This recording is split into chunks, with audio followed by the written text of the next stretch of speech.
Welcome, Jocelyn Zuckerman, Thanks so much. to GLF Green Dialogues. Welcome to the audience. Uh, we are here to talk about Jocelyn's book. You could see that I purchased your book Thank you. and read That's it. the one you got because this is the UK version. Oh, I, okay, I this would is say that you might get that one. this must be from US. Yeah, Yeah. yeah, great. So, if you couldn't see the title properly, the book is titled as Planet Palm: How Palm Oil Ended Up in Everything and Endangered the World.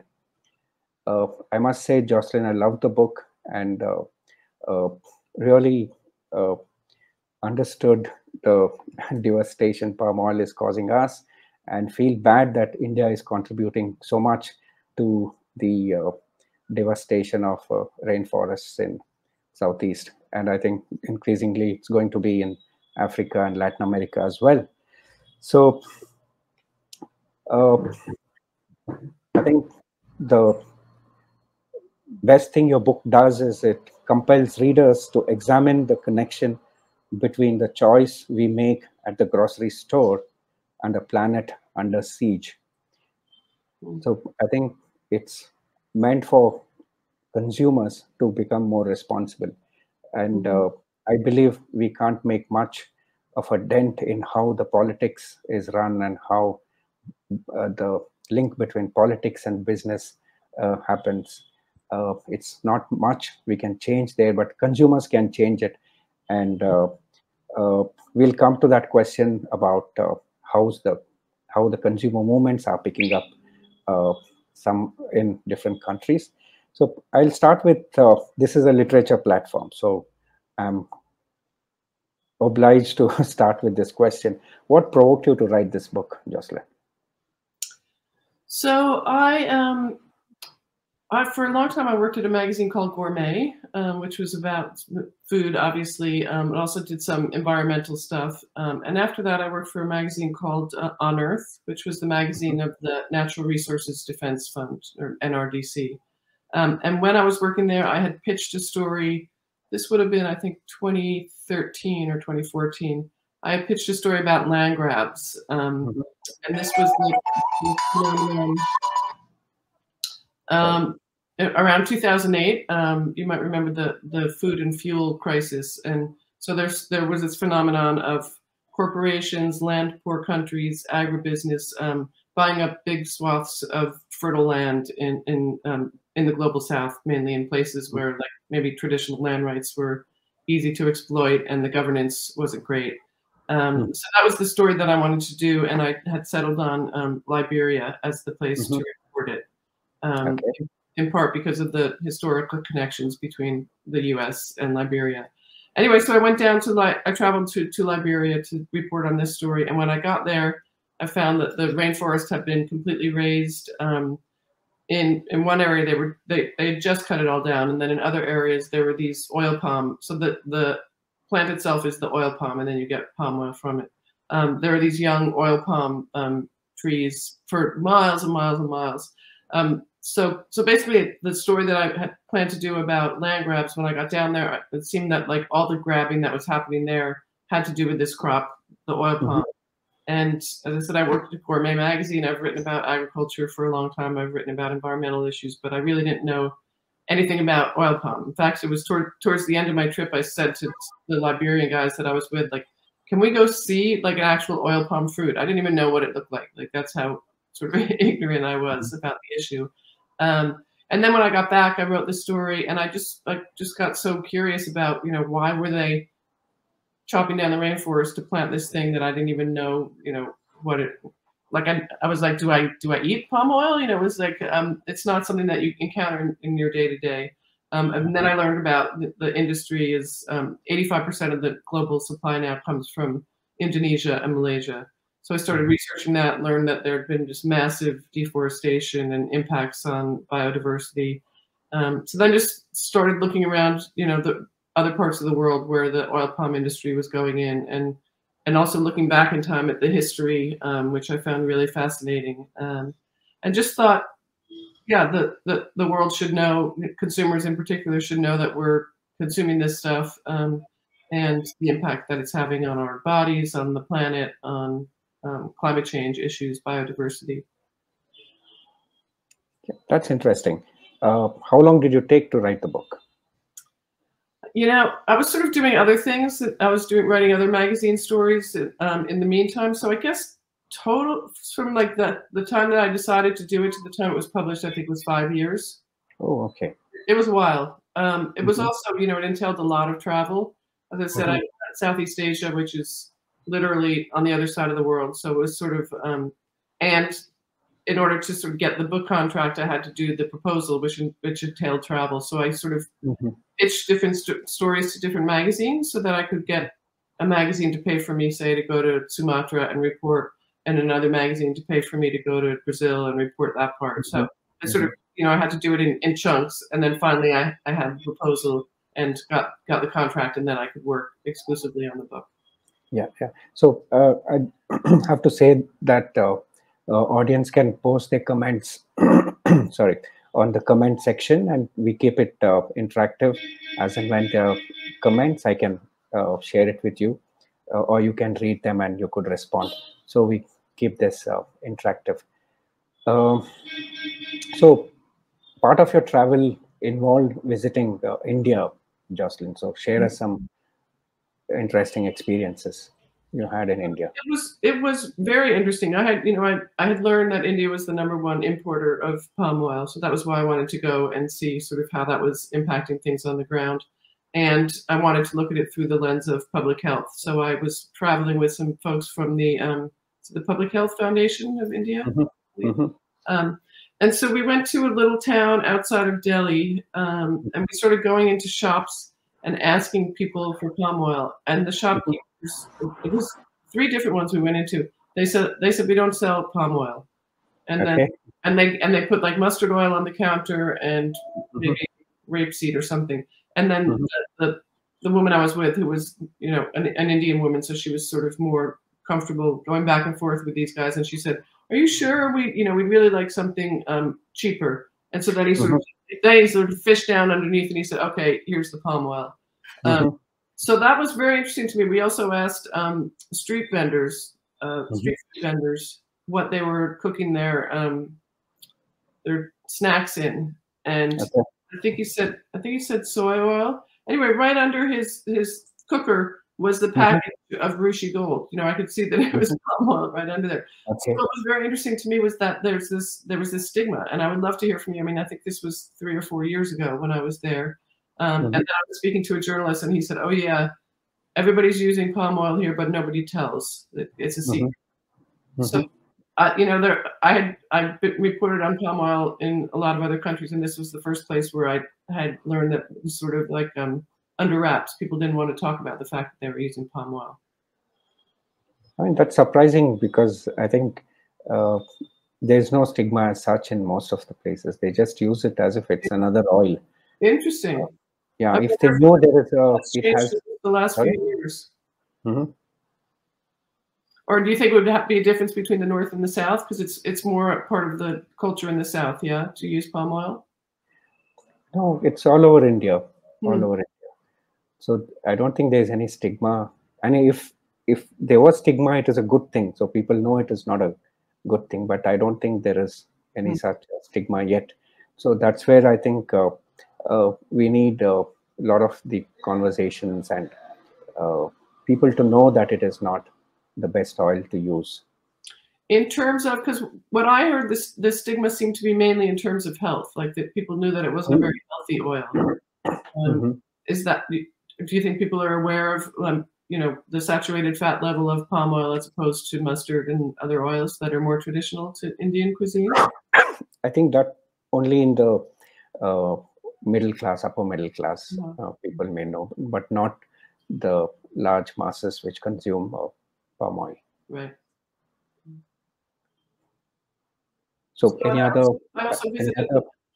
experience? Yeah, any other Indian experience you could share? I also went spent some time with a doctor who deals with diabetes and obesity, and he was and with some of his assistants, and they were saying, you know, how the levels have just been really going off the charts in recent years, and that he sees so many folks suffering from obesity and diabetes, and Mhm. always ask them, what are you cooking and what kind of oil are you using? Um, Mhm. I think part of it is what kind of oil folks are using to cook at home, but I think a lot of the problem is all the the huge growth of fast food restaurants and Mhm. processed food in India. Yeah. I have Mhm. the statistics in my book. I mean, it's something like, the number of fast food restaurants had increased by I don't know, 200% in the last couple of years or something. I don't remember Mhm. the actual figures, but that with the multinationals just like swarming into India and flooding it with Mhm. these, Mhm. sort of oily Mhm. snacks and fast food stuff. Much of it sort of enabled by this very cheap oil that they can Yeah. use to make the food. Mhm. Yeah. Again, I'm inviting the audience to post your comments so that we could make this an interactive conversation. Uh,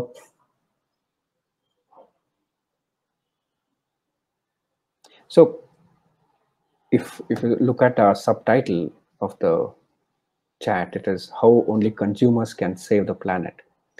So, I'm interested in listening to you about uh, how far has the consumer movement come against palm oil.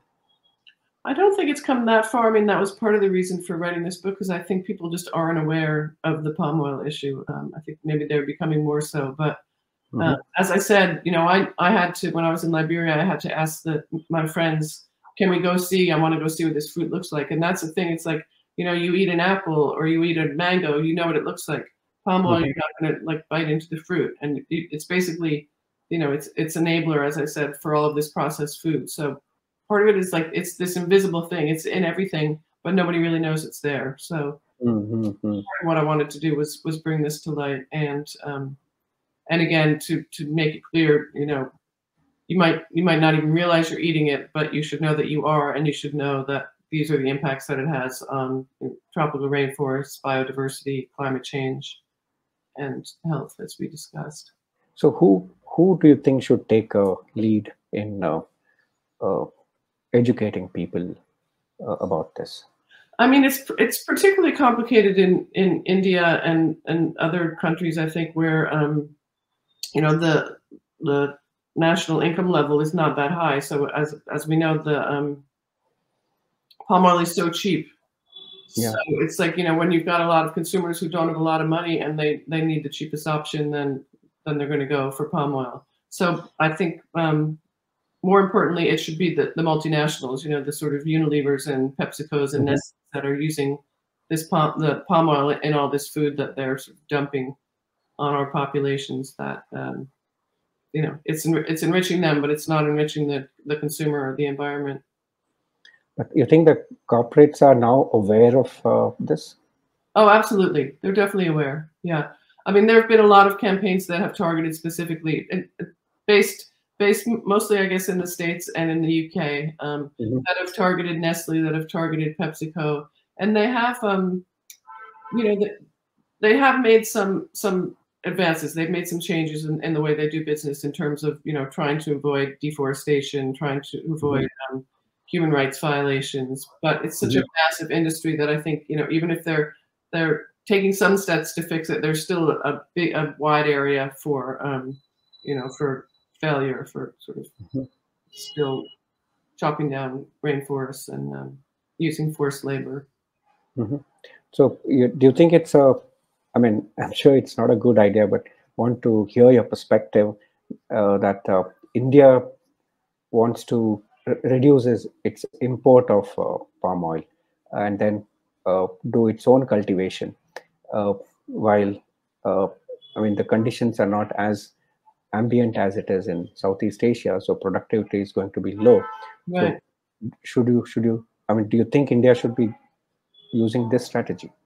I mean, I don't, because there's already so much palm oil in the Indian diet. But Hmm. as I said, I know that all these things are very complicated. I mean, I can also understand and sympathize with the idea of wanting to be more independent and not dependent on these imports. Hmm. Should there be, I mean, as we're seeing now with Ukraine, with wheat and Hmm. grains, countries sort of closing their doors and not wanting to export. So you know, you can understand that there's a desire to be independent in terms of oil, whether it's for food or energy. But as I said, India is already the #1 import. I mean, there's so much palm oil in the Indian diet already, it seems to me, given the health profiles. If you look at the health profile of palm oil next to more traditional oils used in Indian cuisine, mustard, rape, sunflower, palm oil is 50% saturated fat, and palm oil is 80% saturated fat. Those other ones are more like 7, 12%, I think. So if you're looking just at the health impact alone, those other mustards or those other oils are going to be much better for the diet. And as you said, it's not the ideal growing conditions anyway, so I don't think the productivity is going to be great. So you said your book was listed in New York Library where as one of the best books last year. Can you tell us a bit about that? Yeah, so it's called the Helen Bernstein Award. It's the New York Public Library, and they shortlisted 5 books, nonfiction books that shine a light on, what do they say, sort of important topics that people don't know about. So mine was one of the 5. I just learned 2 weeks ago that the book that won is called Invisible Child, which is about a young African-American girl growing up in Brooklyn, actually not far from my home, but and how she just sort of swallowed up in the system. The book won the Pulitzer last week as well. So yeah, right. It's a tough competition, but I was thrilled to be included in that list. So did your book being listed help in selling more copies? You know, I don't even know. I haven't even checked in with my publisher. It was just announced. I mean, the short list was announced, I guess, about a month ago. I would hope so, because I know it got some publicity. It's sort of a well-known prize, but I haven't checked the actual numbers. Great. Since we don't have a comment yet, so let's go to the other question. Yeah, so why do you, I mean, reviewers call your book as an investigative book, not just a reportage about palm oil. So tell us a bit about the investigative part of it. So, well, it entailed, on the one hand, it entailed sort of just reading a lot of books and looking back at archives for the history part of it. And then the other part was just traveling, as I said. First, I went to Liberia. I also made a couple of trips to Southeast Asia, to Indonesia and Malaysia. Spent time in particular in Sumatra, did a couple of trips there. And what I was trying to do was find sort of characters, you know, that I didn't want it to be just super dry, just like facts. I wanted to find characters with people whose lives were being really impacted by this industry in one way or the other. So in Indonesia, I spent time with in a place called it's up in Aceh. There's a tropical rainforest there. Beautiful. It's called the Loiser ecosystem. It's sort of mountainous and just this beautiful intact jungle, although being encroached on from all sides by the industry. So there I spent time with a guy named Rudy Putra, who is he grew up in the area, and he got very attached to sort of the wildlife as a child, and then saw what was happening with the industry coming in and cutting down the rainforest. So he sort of devoted his life to defending the Sumatran rhino and elephant and tiger. And so he works with, he sort of co-ops people who are poaching these animals, because the problem is they're cutting the rainforest down, and these populations always lived in the forest. They got their water from the rivers, they got their building materials, they got their food in the forest. And now with that gone, they're just sort of impoverished, and they're kind of marooned there without livelihoods. So a lot of them have taken to poaching animals because they can sell them and, you know, make enough money to feed their family for a month or something. In particular, they were poaching helmeted hornbill birds, which are these birds with this big sort of solid cast. They call it red ivory. It's this beautiful hard red thing that people will use for carvings and sort of trinkets and jewelry. So those birds are worth a lot of money. They're critically endangered at this point. So I spent some time with guys who were poaching those. They admitted they were one of them came in with this big gun, and they admitted that, you know, they go out at this time, and the birds, they said they always travel in pairs, so they know exactly where they're going to be.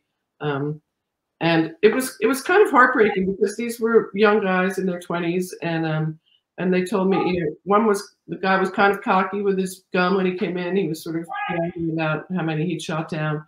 But then they were saying, you know, what he said that he had the gun modified because when he bought it, it shot, I think, 4mm pellets. But he said those ones were so small that they didn't always kill the birds on impact.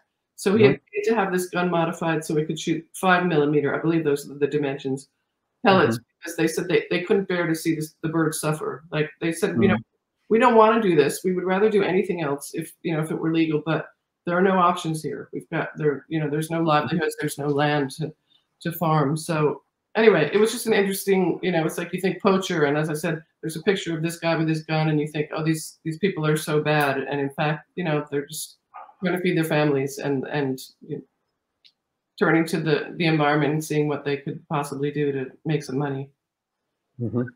So that was one way, you know, I thought, and I mentioned that I had done various magazine stories. So that one I pitched to Audubon, the magazine about birds. That was sort of, you know, when I was first reporting in the book, finding ways to sort of how the industry is impacting these people, as I said, and finding different outlets, magazine outlets that might underwrite my trips to these places to report them. I also spent time in Sumatra with a guy named Ian Singleton, who's a British primatologist, though he's lived in Indonesia now for 25 years or something. And he works with, he founded something called the Orangutan, I'm spacing on the name, but it's basically a service to and a facility where they nurse orangutans back to life after they've been shot, again, by poachers or by other folks who are just, you know, with the rainforest being cut down, these orangutans tend to like wander into villages, and so people will take them for pets or shoot them. Again, critically endangered. So these animals being massively impacted by the industry. So your book also covers, has a significant section on what are the good things that are happening all over the world. I see one in Amazon, for example, where if the indigenous communities are given land rights, how they shift from ones that are bad for the environment to the ones that are good. So, and that movement is picking up. Can you tell us a bit about the positive developments that are happening across? Yeah, there's been a lot of research, in particular in the last year. I know there have been a lot of studies about indigenous folks in the Amazon and in other places, and just comparing, you know, their stewardship of the forest as compared to even in government protected areas. Forests tend to be much more intact and much healthier when they're under the stewardship of indigenous and local communities. These folks who've been, you know, living in these places for thousands of years and know how to, you know, take what they need from the forest without destroying the whole environment. So I do think that's a really positive thing. I know that you know, at the conference in Glasgow, the climate change conference, that was a subject, and more I'm reading about the fact that, you know, the global community understands the importance of forests, I think, to an extent that we never did before, both in terms of sequestering carbon and also in terms of the biodiversity crisis. So there's and incentives to reduce deforestation in a big way.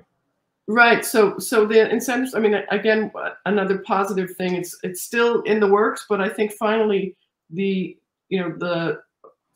rich countries, the US and Europe and others are realizing, like, we can't sit here and say, oh, you Brazilians, stop cutting down your rainforest, you Indonesians, stop cutting down your rainforest. First of all, we're the consumers who are using most of the stuff that's coming out of it. But also we need to understand that, like those poachers, you know, if you cut down the rainforest, these people don't have a lot of money. They're gonna need some livelihoods. So I think there's an understanding finally. I mean, it's not brand new, because there was the you know, the UN construct REDD, reducing deforestation and degradation of forests. This construct for, like, wealthy countries and now corporations too, to pay rainforest communities for keeping their forests standing, and understanding that you can't just tell these people not to do it. You need to give them incentives, and you need to figure out what alternative livelihoods that are going to be, enrich their lives, but not at the cost of the forest falling. I think Netherlands has done a phenomenal job. I think in Brazil, Norway has given a lot of money. Norway, yeah. So how is that working? I think it's worked well. I know they gave a lot of money to Brazil based on rates of deforestation falling. This was about 10 years ago. Unfortunately, the situation in Brazil under Bolsonaro has now reversed. So much of it comes down to politics, right? I mean, if you've got a president who's giving people free rein to cut down the rainforest, then things are going to go wrong. Indonesia, they also got a payment somewhat recently. Their rates of deforestation have fallen. They're still too high, but they are going in the right direction. That's good to hear. Yeah. Yeah. So the other interesting positive is about the synthetic palm oil. Mm-hmm. How far has that come?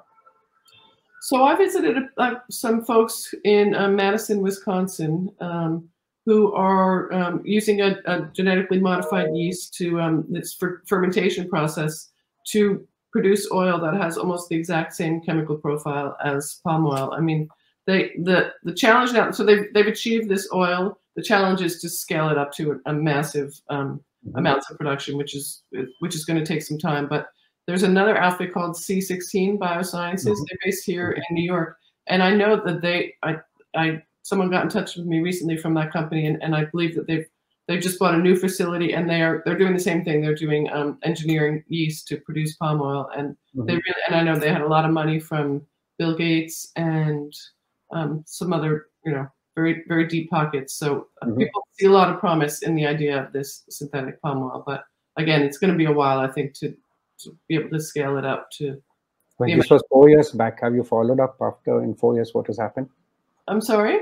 So you wrote the book your research was 4 years back, isn't it? Or I think I went to India 4 years back, but the book was published a year ago, so I was. Okay. And I actually went to Madison right before the pandemic, so it was February of 2020. So it's quite recent. That was the last trip I took before the pandemic. Any other science? I think you mentioned about Xylome, a company called Xylome. Right. Those are the guys in Madison, Wisconsin that I visited. Okay. There's also folks I know in Bath in England who are also working on it's a slightly different. I don't think it's a yeast, but on a synthetic palm oil. So I know there's a lot of hope in that direction, but I don't. It's not going to happen next year. It's certainly at the volumes that we need. So there's a question here. Can you read that from David Lobo? Is the area of palm oil increasing today or reducing on the global level? Sorry? His question is the area of palm oil increasing today or reducing at a global level? It's still increasing as far as I know. Absolutely. So I think that leads me to the next question. The reason it is increasing possibly is because of the focus on biodiesel. Palm oil, palm as to be used as biodiesel. So that is really increasing the cultivation of palm oil. Yeah, but it's not a great scenario. As I talk about in the book, one reason for the increase in production of palm oil was starting around 2008 was biofuels mandates both in the U.S. and in the UK. It was this idea, we're gonna make fuel from plants. It's going to be renewable and it's going to be great for the environment. Unfortunately, so what happened was in the U.S. we started diverting more corn and soy oil to biofuels, and so the supply of oil, this much was taken out of it to go to biofuels, but that wasn't going to change. It wasn't like Americans were going to suddenly stop eating all the processed foods that had those oils in them. So that in turn meant importing a lot more palm oil to go into those. And so this idea, scientists will do this whole calculation of like the efficiency of these different fuels. So a biofuel might seem to be environmentally friendly because you think that the carbon that's in the in the trees, it's sequestered when you cut it down, then you plant it again. So it's, it's the same amount of carbon going in and out. However, if you're using the oils, grown in the U.S.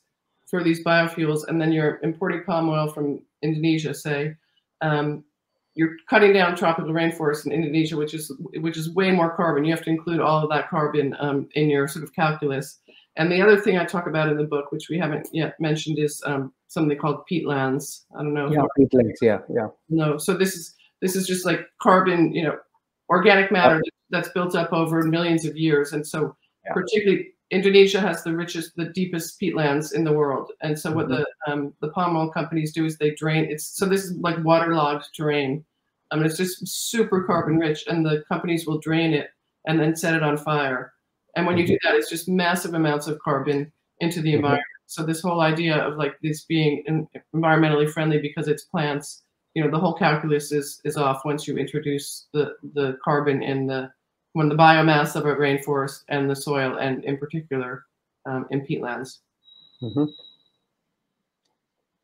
I think the carbon emitted by biofuels is not counted as part of the emissions for climate change.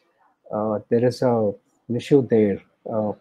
I think they're being realized only now. So what was known as green fuel is no longer green, isn't it? Right, but I think people now are realizing, wait, because I know like the EU put in this renewable fuels mandate, and then when scientists started doing the calculations and realizing, this isn't so green after all. If we're cutting down the tropical rainforest, we need to include all of that carbon. So they have now passed a law that you can't get biofuel from palm oil because they've realized that the calculus it's way more carbon intense than traditional fuels. Petrol. That's interesting. Only UK has done that, or US as well? UK. UK. Yeah. Well, that's because in the UK they use actual palm oil for biofuel. In the US, in the US, it's sort of it's this displacement thing that's happening because they use the other oils. Yeah. Okay. So there's another question. You want me to answer this one? Yeah. So the question is, did you face any resistance or difficulties when you were researching for this book, given how pervasive this industry is? And yes, I absolutely did. And I don't think I'll be going back to Indonesia or Malaysia anytime soon. So for one trip, I went to Sumatra. I was spending time with some folks from an organization called Eyes on the Forest. And what they do is they try to keep track on people who are cutting down the rainforest mainly for palm oil. And they work undercover. So they pretend that they're like land surveyors or for like WWF or something and they go around and they talk to the farmers and they find out, who's cutting down, who's planting where, and sort of who's behind it. Because often it'll be sort of farmers on the ground who don't even know that they're cutting down, land in national parks or something, because it's the guys with a lot of money back in Jakarta who are sort of pulling the strings. Anyway, so I was going to spend some time with them, and when I first got to the town, it was Jambi. They said I had to go to like the district politician or something to get like a permit to be there, and that was very scary because they were like, these guys they're going to be one. I told them I was there to bird watch. So I have binoculars around my neck. I have my bird watching book. But I thought, they're just going to kick me out of the country because I document in the book there have been journalists investigating the industry that have been killed and thrown in prison. Anyway, somehow I got past the guy. He decided that I was okay and gave me my little stamp. And so that trip was pretty safe. On another occasion, it was also in Sumatra. I was traveling with an Indonesian photographer, and we were inside a plantation. So these plantations they'll go on for miles and miles and miles, and it all looks the same. So you're just driving on these roads with these massive trees. So we would often get lost because, as I said, you could just drive around. You have no idea, do we come from that direction? Do we come from that direction? And so one night we were in, and they tend to be very remote. Like from Jambi, I think we drove 5 hours to get to this plantation, and then we were inside. and I was looking for some particular people that I wanted to talk to. And we were still in the plantation when the sun started to go down. And we thought, there's no way we're going to get out of here. Also, there were like guards at the beginning of the plantation. I had sort of like put my head down when we went in. So one of the guys I was with, an Indonesian gentleman, asked like the local chief of this little. There would be these little villages right inside the plantations. They just plant palm oil around where all the people have been living. So somebody asked him if we could spend the night on his floor. He said that's fine. But at a certain point, we looked out the door, and there was a guy from the local. It's like the paramilitary organization. Yeah. I remember that. Rifle next to him. I didn't know. I thought, oh, that's a cop. It's probably fine. But the photographer, as I said, he was an Indonesian guy. He was like freaking out. He was like, they're going to take my camera. They're going to throw us in jail. They could beat us up. They could kill us. Anyway, so it was weird because so when I saw his reaction, I thought, oh, I guess we're in a lot more danger. And I realized he didn't do anything. He was just out there chatting with the guy. He eventually left, and we fell asleep on the floor and got out of there in the morning. Yeah. There's another question you want to take on sustainable palm oil. Palm oil cultivation, is that an oxymoron? Is there some merit in it? If it does, is it scalable? That's a great question. I do think it's possible. I visited a place in Ecuador, and I know there's some operations in Ghana, Sierra Leone, I believe. So in my book, in the first part of the book, I'm going to backtrack a little bit. The first part of my book is all the history of the oil palm industry. And so the plant is indigenous to West and Central Africa, and it's grown there in sort of agroforestry systems. So you'll have these oil palms, and then you'll have all other plants, sort of different food crops growing around them. And it's been a huge important part of the diet and the culture and building supplies for centuries in those populations, and it's sustainable. The way it's grown there, it's not they're not monocultured plantations. These are, as I said, agroforestry systems. So what I visited in Ecuador, it was small scale farmers who were selling into a bigger operation, but they were intercropping it with passion fruit and other crops. So it's not just this monoculture, just this sort of desert of one crop. I think that's the key thing, is that you've got different kinds of plants, living together. So you're not depleting the soil in that way. They're sort of, nourishing each other, and there's insects and there's birds and there's other things that are living there, as opposed to the plantations where it's just like dead hot. There's no sound because there's like nothing living there except those trees. So is it scalable? I think that's the question, because it's also, it's going to be more intensive in terms of keeping those systems going and harvesting. You can't with a plant. Part of why a plantation is so lucrative is you've got cheap labor, right? And you've just got this massive thing. You're just doing the same thing on a territory that's miles and miles. So I make the point in the book. There's so much palm oil now in the world that was never there. It wasn't like, and the growth in the palm oil industry isn't the parallel to population growth. It's not like, we need palm oil because the population. No, there's way more vegetable oil in the global diet than there ever was, which is not a good thing. Like, we don't need all that vegetable oil. So my argument is, let's look at the land we have and what we're growing on it, both in terms of climate change, biodiversity, human health, and figure out, what are the crops we need that are going to nourish our bodies and the planet. And it's not more and more and more palm oil. Since you were there in Southeast Asia, Indonesia, Malaysia, Philippines, I'm not sure whether you went. I didn't go to Philippines, but there's a lot of palm oil there. Yeah. Palm oil there. So palm oil and coconut palm, so they both coexist in these countries. And, a lot of coconut in the Philippines, right? Yeah, a lot of coconut there. So why isn't there an incentive for the farmers to take to coconut instead of palm oil? I'm going to throw that question back at you. I think you're the coconut expert.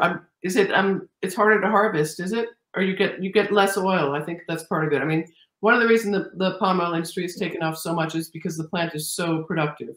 you can get so much oil from, you know, an acre, much more palm oil from an acre planted with oil palm than you can get, say, soy oil or corn oil from an acre planted with those crops. I think there's a consideration, though, you're getting all the protein from soy, which is something the industry likes to not talk about. They like to just compare the oil and not admit that from soy you're getting other things. Anyway, I want to hear from you about coconut oil because I don't know enough about it. So I think the problem was until recently because coconut tree takes a long time, 8 to 10 years, the traditional coconut tree, for it to start giving the nuts. The hybrid versions that are there today all over the world, they start giving you nuts in 3.5 years to 4 years. That's about the same for palm oil. It's the same for palm oil. So I see that there could be an incentive for farmers to go to switch to coconut, because when you do coconut, you can do many things around that, not just only coconut. What about the yield of oil? Is the yield anything close to palm oil? Yep, I think the newer varieties, hybrid varieties, the yield is higher, much higher than the traditional varieties. So I mean, it's very delicious, unlike, I would say, palm oil, but it's also super high in saturated fat, coconut oil. So I believe that that's also not true. That's also not true. I'm told that that's the campaign against coconut oil from the U.S. Corn oil industry. But I think it's true that it is like 80% saturated fat, coconut oil, isn't it? I think it's been debunked now that it is not. I mean, so I know there's arguments about like just how much saturated fat matters in terms of heart disease and things, but I think that is fact that it's 80% saturated fat. No, it is not. I do agree with the U.S. industry. I know that they made a whole campaign about tropical oils and how bad they are. Yeah, they did that. I think now there is a movement in U.S. itself in favor of coconut oil. I'm told. Yeah, people love coconut oil. Yeah. So, I mean, I'm not an expert as such. I just understand this a bit better. I think there's another question for you. Want to take that? How many countries are actually blocking the import of palm oil or its products? The only one I know, and I don't know if this is still the case because the country's in such a mess right now, is Sri Lanka. The Sri Lankan president last year said, we're going to stop importing palm oil. He also said we're pulling up all the palm oil and we're replanting with things that are more environmentally friendly. But as we know, Sri Lanka's having massive problems with with the economy and agriculture right now. So I don't know. As far other than that, I don't know if any country that I think you mentioned Iceland in the book. Iceland has blocked it. No, Iceland is the name of it's a frozen goods company in the UK. Oh, okay. So it's Iceland Foods, and they decided that they were going to take all the palm oil out of their like branded foods, which I believe they've done. But in terms of a country blocking the import of palm oil, I don't know. I know both the UK and the US have legislation making its way through that would clamp down on forest products, including palm oil, and that are linked to either deforestation or human rights abuses. So that would entail tighter restrictions on the palm oil that's coming in, and just ensuring that it's not linked to bad things on the other side of the world. But it doesn't entail an outright ban. The other thing that happened is last year, the U.S. did block imports of palm oil from 2 specific Malaysian companies because they had linked it to forced labor, linked companies' plantations to forced labor and other human rights abuses. So but those are those particular countries. It's not the product itself. So how's the media playing the role here? Is media playing a proactive role in communicating that palm oil is not that great, why people should make a choice? I think there's a lot of media, like in Southeast Asia and in countries where palm oil is a big deal. In the U.S., not a lot. I mean, you might see it like in the business, the Wall Street Journal might write something like they did a story, I think, about these companies that were linked to to human rights abuses. There have been a couple magazine stories, you know, here and there about the environmental impacts, but it's not something that like Americans are reading about every day. It's definitely more. It's been more in the media in the UK, in France, in Italy, it's in Scandinavia.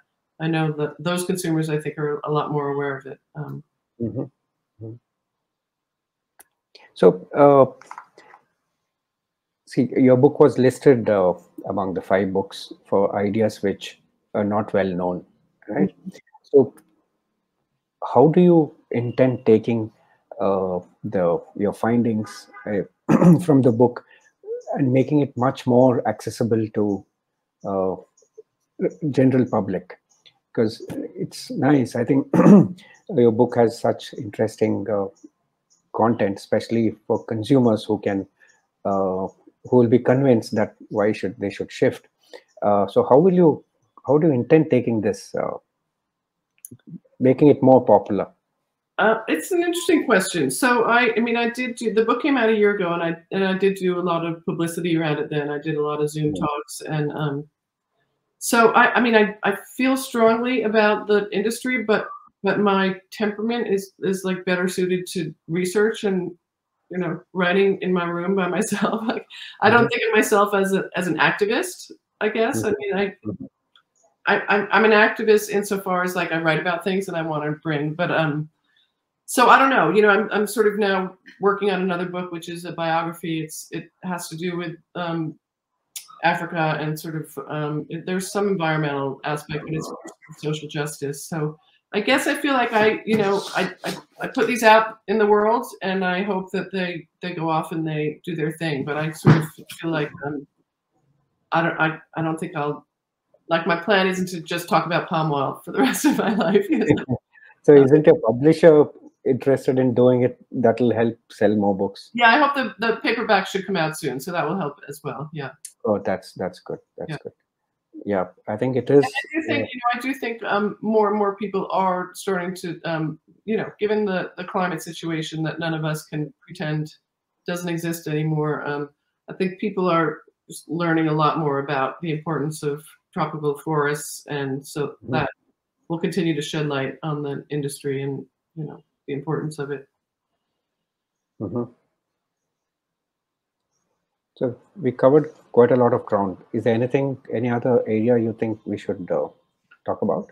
I guess I would just say that I found the history, like when I, you know, I took that trip to Liberia, I didn't know anything about palm oil. And then when I started researching, going back in time, it was so fascinating. So, you know, I said the tree is indigenous to West and Central Africa, but it played a huge role in the Second Industrial Revolution, and in fact was like the basis for the colonization of Nigeria. So there was a British guy that went down there and got involved in the palm oil industry because they were exporting a lot of oil to the UK at that point, originally for lighting lamps and for making candles. It wasn't for food at that point.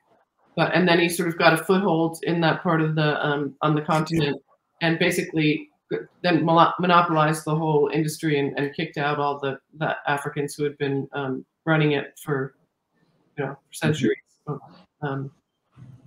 And then another guy, William Lever, I write about in the book, who was the founder of the multinational. Yeah. Right.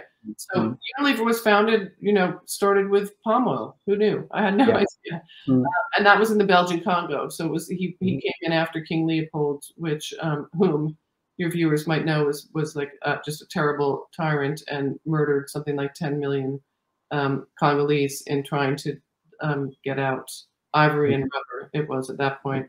And then Lever came in and said, I'm a Christian, I'm a humanist, I'm going to, you know, treat the Congolese well. Well, not the case. He also used forced labor and kicked people off their land. And but anyway, just as I said, the whole backstory and the importance of the industry over the centuries, which I had no idea about, I thought was really fascinating.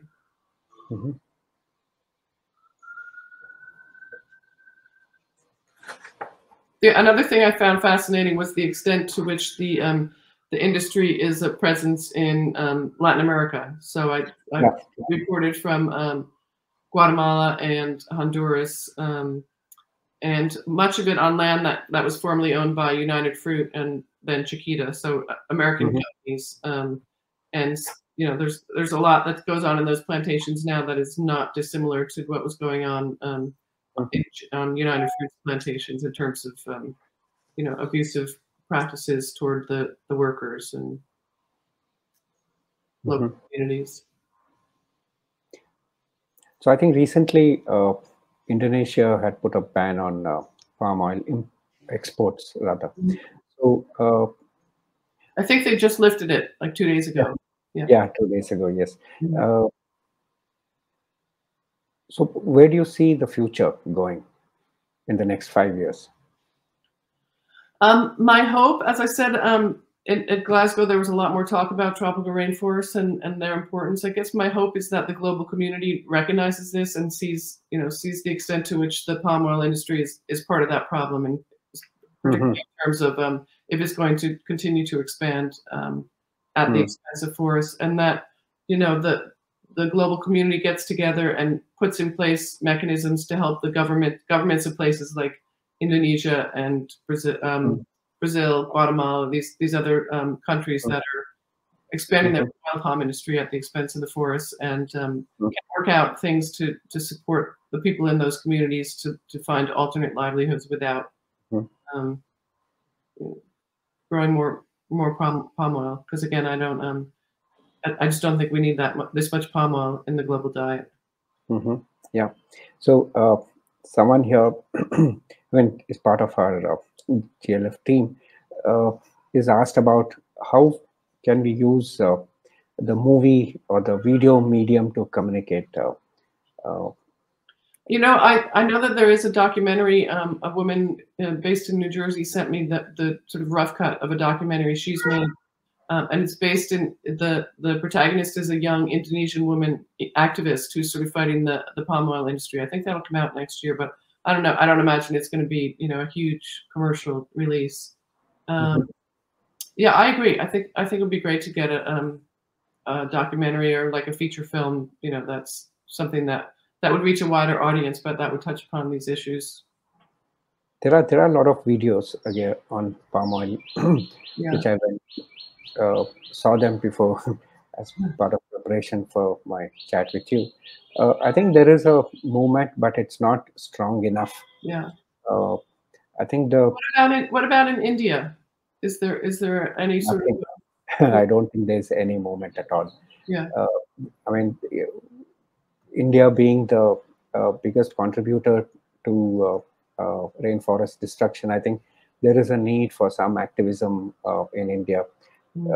Sadly, it is not there. I haven't seen any such activism. I think once your book goes paperback, and there could be more people reading it.